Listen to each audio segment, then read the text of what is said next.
हमारे काफ़ी ऐसे सब्सक्राइबर हैं जो हमारी वीडियो तो रेगुलर देखते हैं लेकिन सब्सक्राइब नहीं करते।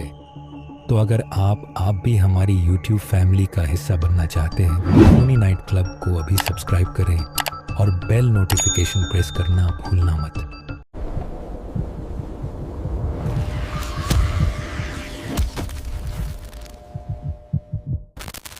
रात के 2 बज रहे थे। दिल्ली की सड़कें वैसे तो कभी सोती नहीं, लेकिन उस रात सन्नाटा कुछ ज़्यादा ही गहरा था। मेरा नाम समीर है और मैं पिछले 2 साल से एक नामी फूड डिलीवरी कंपनी में काम कर रहा हूँ। डिलीवरी बॉय की ज़िंदगी भी अजीब होती है साहब। जब दुनिया सोती है हम जागते हैं, दूसरों की भूख मिटाने के चक्कर में खुद की नींद कुर्बान कर देते हैं। उस रात बारिश रुक रुक कर हो रही थी, जिससे सड़कों पर एक अजीब सी धुंध छाई हुई थी। बाइक के इंजन की आवाज़। मेरी शिफ्ट ख़त्म होने वाली थी, बस आखिरी के आधे घंटे बचे थे। मैंने सोचा था कि अब कोई ऑर्डर ना आए तो सीधा घर जाकर सो जाऊंगा, लेकिन तभी मोबाइल की स्क्रीन चमक उठी और वो चिर परिचित पिंग की आवाज़ आई। मोबाइल नोटिफिकेशन, नया ऑर्डर। पिकअप पास के ही एक पुराने ढाबे से था जो अपनी बिरयानी के लिए मशहूर था। मैंने लंबी सांस ली और बाइक स्टार्ट कर दी। ढाबे पर पहुंचा तो वहां भी सन्नाटा था। सिर्फ एक बूढ़ा आदमी काउंटर पर बैठा ऊँघ रहा था। जैसे ही मैंने ऑर्डर आईडी बताई, उसने मुझे एक अजीब सी नज़र से देखा। उसने कुछ कहा नहीं, बस चुपचाप एक काला पैकेट पकड़ा दिया। वो पैकेट हाथ में लेते ही मुझे एक अजीब सी ठंडक का एहसास हुआ, जैसे उसमें बिरयानी नहीं बल्कि बर्फ़ रखी हो। मैंने लोकेशन चेक की। एड्रेस था नीलगिरी विला, मकान नंबर 104। बारिश की बूंदों की आवाज़। जीपीएस मुझे शहर के उस हिस्से की तरफ ले जा रहा था जहां मैं पहले कभी नहीं गया था। जैसे जैसे मैं आगे बढ़ रहा था, पक्की सड़कें ख़त्म हो रही थीं और कच्चा रास्ता शुरू हो गया था। आसपास की इमारतें खंडहर जैसी दिख रही थीं। जीपीएस का सिग्नल भी बार बार कट रहा था। जीपीएस की बीप। अचानक स्क्रीन पर लिखा आया, यू हैव अराइव्ड। मैं एक लोहे के बड़े से गेट के सामने खड़ा था। गेट पुराना था और उस पर जंग लगी हुई थी। अंदर एक बहुत बड़ा बंगला था जिसकी खिड़कियां टूटी हुई थीं और चारों तरफ झाड़ियां उगी हुई थीं। मुझे लगा शायद जीपीएस गलत जगह ले आया है। मैंने ऐप पर दिए गए नंबर पर कॉल किया। फ़ोन की टोन।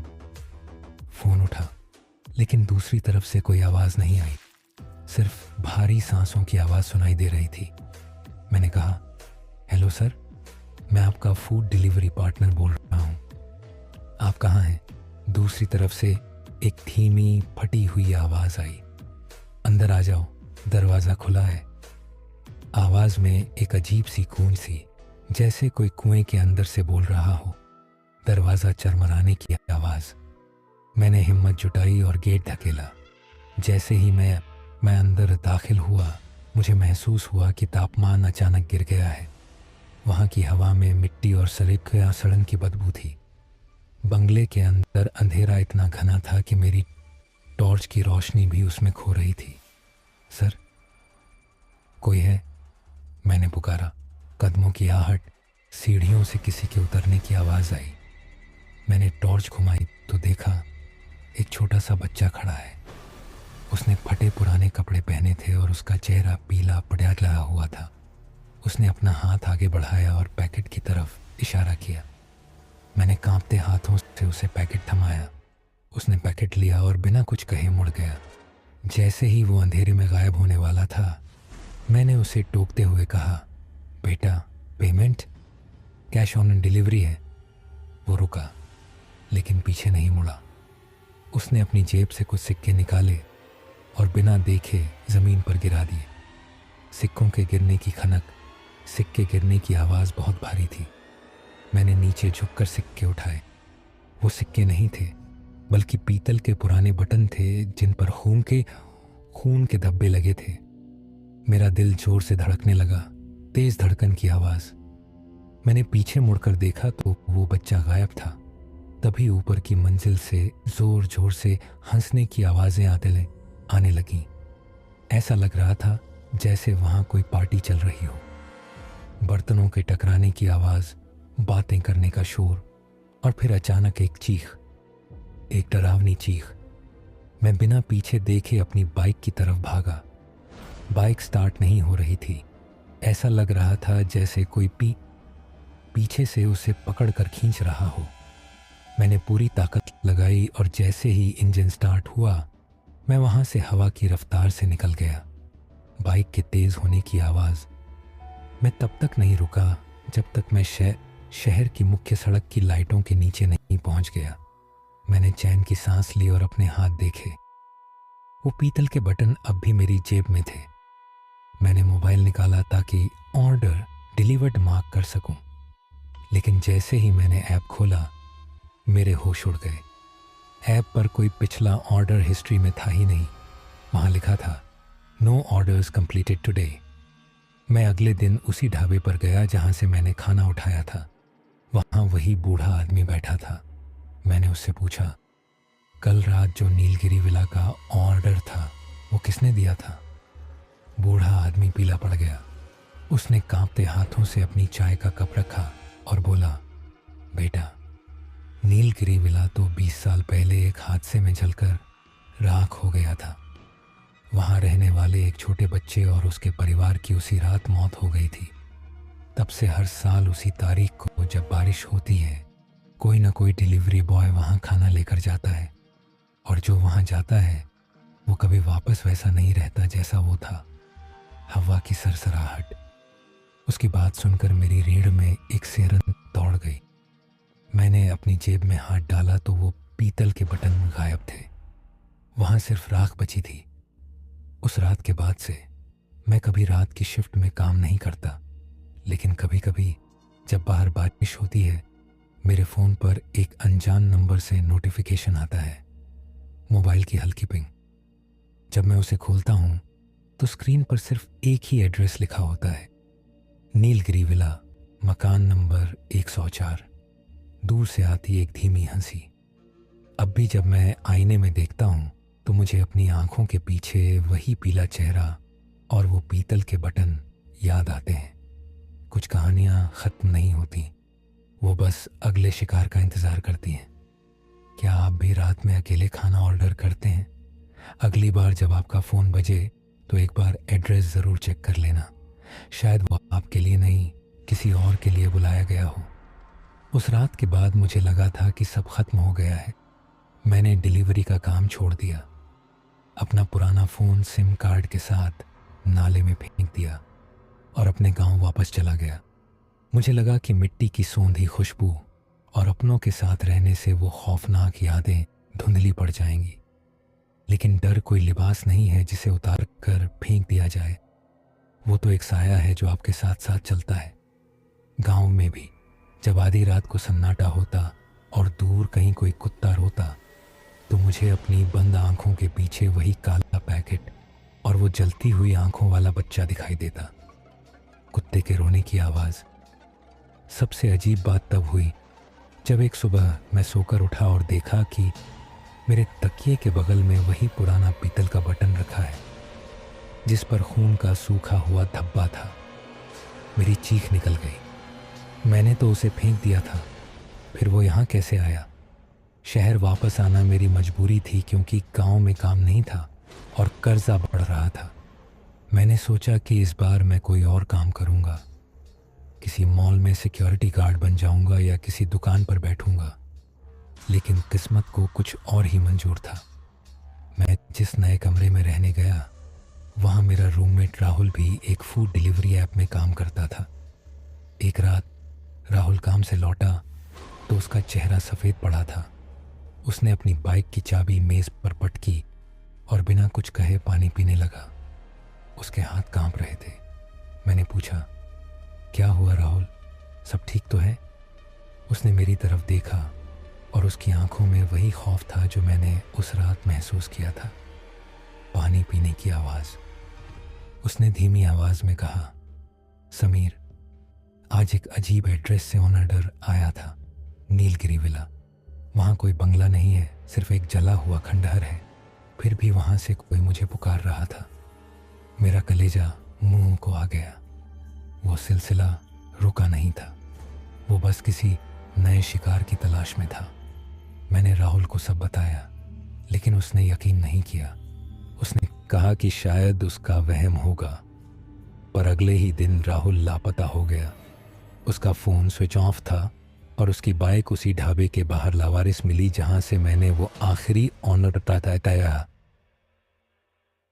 उठाया था। पुलिस ने हाथ खड़े कर दिए थे। मुझे पता था कि राहुल कहाँ है। वो वहीं था, उस अंधेरे के बीच जहां से कोई वापस नहीं आता। बारिश और बिजली की कड़कड़ाहट। मुझे फिर से उस खंडहर की तरफ जाना पड़ा। इस बार मैं किसी को खाना खिलाने नहीं, बल्कि अपने दोस्त को वापस लाने जा रहा था। जब मैं नीलगिरी विला के गेट पर पहुंचा तो वहां का मंजर बदल चुका था। वो पुराना टूटा हुआ गेट अब बिल्कुल नया और चमकदार लग रहा था। झाड़ियां गायब थीं और बगीचे में लाल गुलाब खिले थे। जैसे ही मैंने अंदर कदम रखा, मुझे लगा कि मैं वक्त में पीछे चला गया हूँ। बंगला जलकर राख नहीं हुआ था, बल्कि वहां रोशनी जगमगा रही थी। पुरानी ग्रामोफोन म्यूजिक की आवाज़, अंदर से हंसी और संगीत की आवाज़ें आ रही थीं। मैंने धीरे से दरवाज़ा धकेला। अंदर एक बड़ी सी पार्टी चल रही थी। लोग पुराने ज़माने के कपड़े पहने घूम रहे थे, शैंपेन पी रहे थे और बातें कर रहे थे। लेकिन जैसे ही मेरी नज़र उनके चेहरों पर पड़ी, मेरी रूह कांप गई। उनके चेहरों की खाल लटकी हुई थी और उनकी आंखों की जगह सिर्फ काले गड्ढे थे। वो सब मरे हुए थे जो एक ऐसी दावत मना रहे थे जो कभी ख़त्म नहीं होती। वहाँ कोने में राहुल बैठा था। उसके सामने वही काला पैकेट खुला हुआ था। वो पागलों की तरह उसमें से कुछ खा रहा था। मैंने पास जाकर देखा तो मेरा जी मिचलाने लगा। पैकेट के अंदर खाना नहीं, बल्कि इंसानी मांस के टुकड़े थे, हड्डियों के टूटने की आवाज़। राहुल, चलो यहाँ से, ये सब सच नहीं है, मैं चिल्लाया। राहुल ने मेरी तरफ देखा, लेकिन उसकी आंखों में अब कोई पहचान नहीं थी। उसके दांत नुकीले हो चुके थे और उसके मुंह से काला खून टपक रहा था। उसने कहा, समीर, यहाँ खाना बहुत स्वादिष्ट है, तुम भी चखो ना। तभी संगीत अचानक रुक गया। कमरे के सारे लोग मेरी तरफ मुड़ने लगे। उनकी गर्दनें एक साथ चटकने की आवाज़ के साथ मेरी तरफ घूमी। गर्दन चटकने की तेज आवाज़। तभी सीढ़ियों के ऊपर से वही बच्चा उतरा। उसने वही पीतल के बटनों वाला कोट पहना था।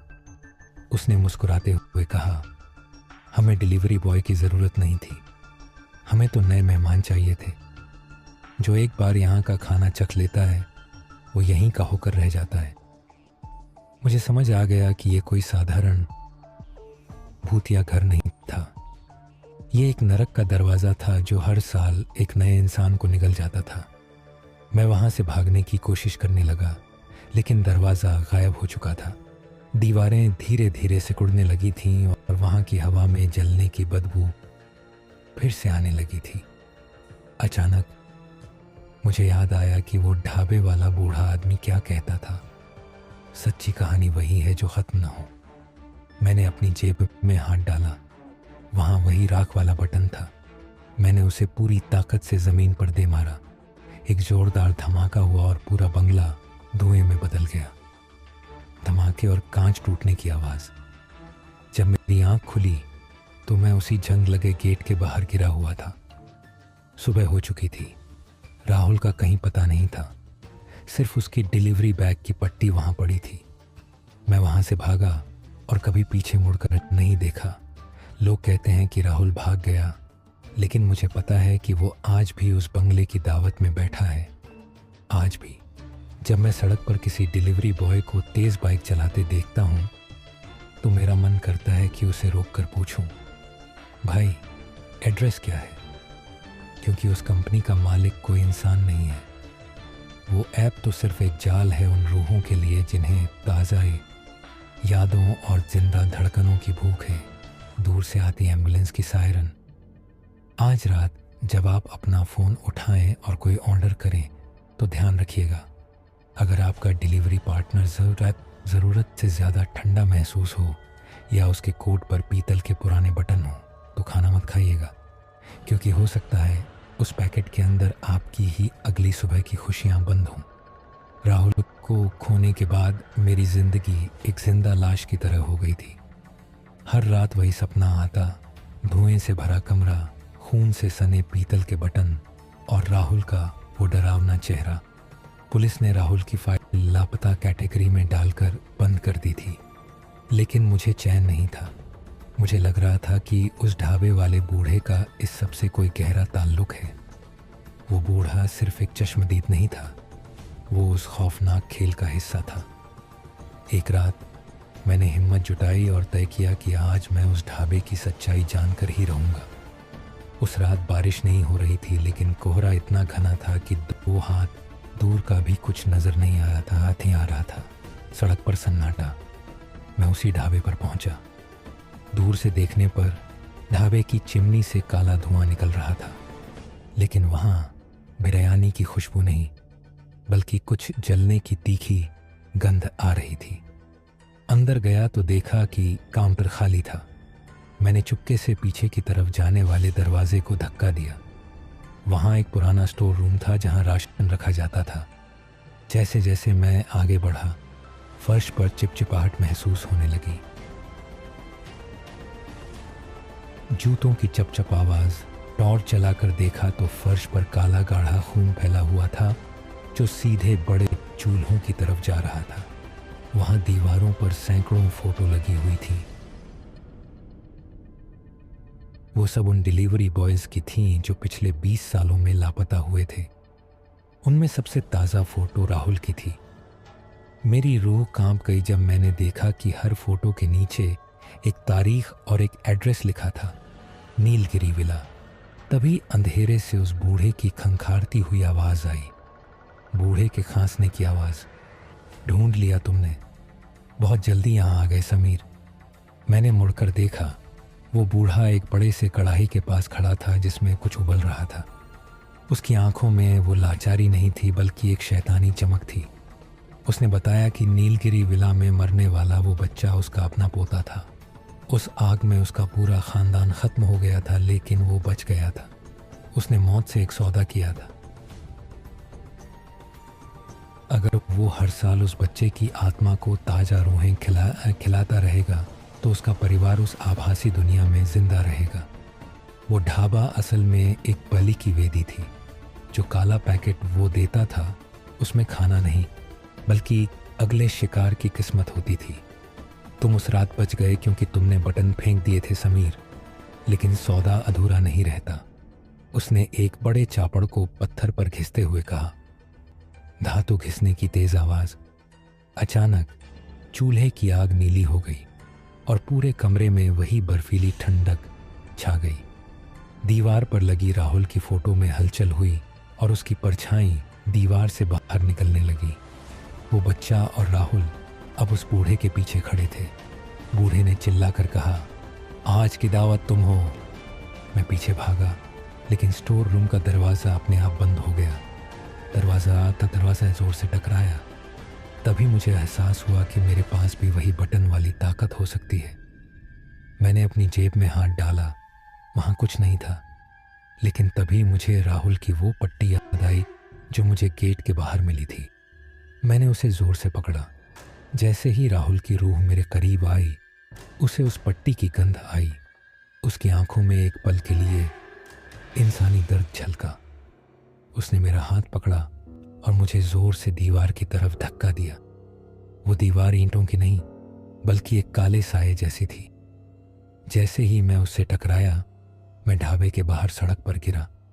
पीछे मुड़कर देखा तो ढाबा गायब था। वहाँ सिर्फ एक पुराना पीपल का पेड़ था जिस पर वही पीतल के बटन लटके हुए थे। हवा में बटनों के टकराने की आवाज़। सुबह जब लोग वहाँ से गुजरे तो उन्होंने देखा कि उस पेड़ के नीचे एक बहुत पुरानी कंकाल पड़ी है, जिसके हाथ में एक जंग लगा हुआ चापड़ था। वो बूढ़ा सालों पहले मर चुका था, लेकिन उसकी नफरत और उसका सौदा अब भी जारी था। राहुल कभी वापस नहीं आया, लेकिन कभी कभी मेरे फ़ोन पर अब भी एक खाली नोटिफिकेशन आता है। उसमें कोई एड्रेस नहीं होता, बस एक सिसकी सुनाई देती है। भाग जाओ समीर, अगला ऑर्डर तुम्हारे नाम का है। एक डरावनी फुसफुसाहट। अब जब भी मैं सड़क पर किसी पुराने ढाबे के पास से गुजरता हूँ, मैं अपनी बाइक की रफ्तार तेज कर लेता हूँ, क्योंकि मुझे पता है वो भूखी रूहें अब भी इंतज़ार कर रही हैं, और इस बार उनके हाथ में कोई काला पैकेट नहीं, बल्कि एक खाली थाली है। दूर से आती एक और पिंग की आवाज़। अब तो ऐसा लगने लगा था कि मैं बचकर भी नहीं बचा हूँ। वो पीतल के बटन, वो सिर्फ एक निशानी नहीं थे, वो एक टैग थे जो मेरी रूह पैकेज में मेरी रूह पर लग चुका था। मैंने शहर बदल दिया, नौकरी बदल दी, यहाँ तक कि अपनी पहचान छुपाने की कोशिश की, लेकिन वो सिस्टम मुझे ढूंढ ही लेता था। एक रात मैं अपने नए कमरे में सोया था, तभी मेरे नए फ़ोन की स्क्रीन अचानक जल उठी। डिजिटल ग्लिच की आवाज़। फ़ोन साइलेंट पर था, फिर भी उसमें से वही पिंग सुनाई दी। मैंने कांपते हाथों से फ़ोन उठाया। स्क्रीन पर कोई ऐप खुला नहीं था, फिर भी एक मैप दिख रहा था। उस मैप पर एक छोटा सा आइकन मेरी लोकेशन की तरफ बढ़ रहा था। नीचे लिखा था, your order is being delivered by Rahul. मेरा गला सूख गया। राहुल, वो तो उस रात उसी खंडहर में रह गया था।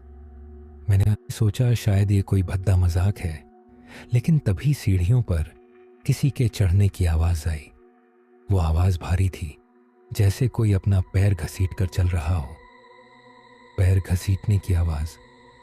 मेरे कमरे के दरवाजे के नीचे से एक काला साया अंदर आता हुआ दिखा। धड़कन इतनी तेज थी कि लग रहा था सीना फाड़कर बाहर आ जाएगी। तेज धड़कन। दरवाजे पर हल्की सी दस्तक हुई। समीर, दरवाज़ा खोलो, तुम्हारा ऑन ऑर्डर लाया हूँ। वो राहुल की आवाज़ थी, लेकिन उसमें अब कोई जान नहीं थी। वो आवाज़ सूखी हुई पत्तियों के रगड़ने जैसी लग रही थी।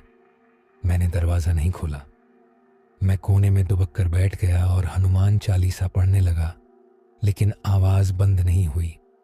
बाहर से अब खुरचने की आवाज़ आने लगी, जैसे कोई नाखून से लकड़ी को छील रहा हो। लकड़ी खुरचने की आवाज़। अचानक कमरे की खिड़की जोर से खुली और ठंडी हवा का एक झोंका अंदर आया। हवा में वही पुरानी जलने की और मिट्टी की बदबू थी। मैंने पीछे मुड़कर देखा तो वहाँ कोई नहीं था, लेकिन फर्श पर वही काला पैकेट रखा था। पैकेट के ऊपर एक पर्ची चिपकी थी, जिस पर लिखा था, फाइनल डिलीवरी। मेरी हिम्मत जवाब दे गई थी। मैंने कांपते हाथों से वो पैकेट खोला। अंदर कोई मांस का टुकड़ा नहीं था, कोई खाना नहीं था। उसके अंदर एक पुरानी जली हुई वर्दी थी। इतनी व्यथा थी, एक डिलीवरी बॉय की वर्दी जिस पर मेरा नाम लिखा था, और उस वर्दी पर एक बटन कम था, हवा की सरसराहट। तभी मुझे एहसास हुआ कि मेरी मुट्ठी बंद है। मैंने अपनी मुट्ठी खोली तो वहाँ वही आखिरी पीतल का बटन था। जैसे ही मैंने उस बटन को वर्दी के पास रखा, वो खुद ब खुद कपड़े से जुड़ गया। उसी पल मुझे सब समझ आ गया। वो बूढ़ा ढाबे वाला मर चुका था। राहुल उस दुनिया का हिस्सा बन चुका था, और अब इस सिस्टम को एक नए चेहरे की तलाश थी, जो जिंदा और मुर्दा दुनिया के बीच का पुल बन सके। अचानक मेरे फ़ोन पर एक कॉल आया।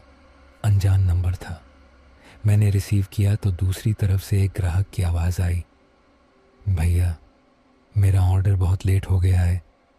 नीलगिरी विला पहुंचने में कितनी देर लगेगी? मेरी ज़ुबान जैसे पत्थर की हो गई थी, लेकिन मेरे मुंह से अपने आप निकला, बस 10 मिनट सर, मैं रास्ते में हूँ। एक ठंडी हंसी। मुझे महसूस हुआ कि मेरा शरीर अब मेरा नहीं रहा। मेरे पैर अपने आप दरवाजे की तरफ बढ़ने लगे। मैंने आईने में देखा तो मेरी आंखों की पुतलियां गायब हो चुकी थीं और मेरा चेहरा पीला पड़ रहा था। आज मैं फिर से सड़कों पर हूँ। दिल्ली की वही धुंधली रातें, वही सन्नाटा, लेकिन अब मुझे ठंड नहीं लगती, न ही मुझे डर लगता है। मैं अब ऑर्डर डिलीवर नहीं करता, मैं रूहों को उनके अंजाम तक पहुंचाता हूं। अगर आप रात के 3 बजे खाना ऑर्डर करते हैं और आपको लगे कि आपका डिलीवरी वाला आपसे बात नहीं कर रहा, या उसके हाथ बर्फ़ की तरह ठंडे हैं तो समझ लेना कि वो मैं हूँ। और याद रखना, मैं आपसे पैसे नहीं लूँगा। मुझे तो बस आपकी वर्दी का वो एक आखिरी बटन चाहिए।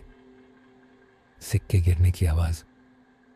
अगली बार जब आप अपनी ऐप पर ट्रैकिंग देखें तो दुआ करना कि डिलीवरी पार्टनर के नाम की जगह समीर न लिखा हो, क्योंकि मेरा रास्ता हमेशा एक ही जगह ख़त्म होता है, नीलगिरी विला, मकान नंबर 104।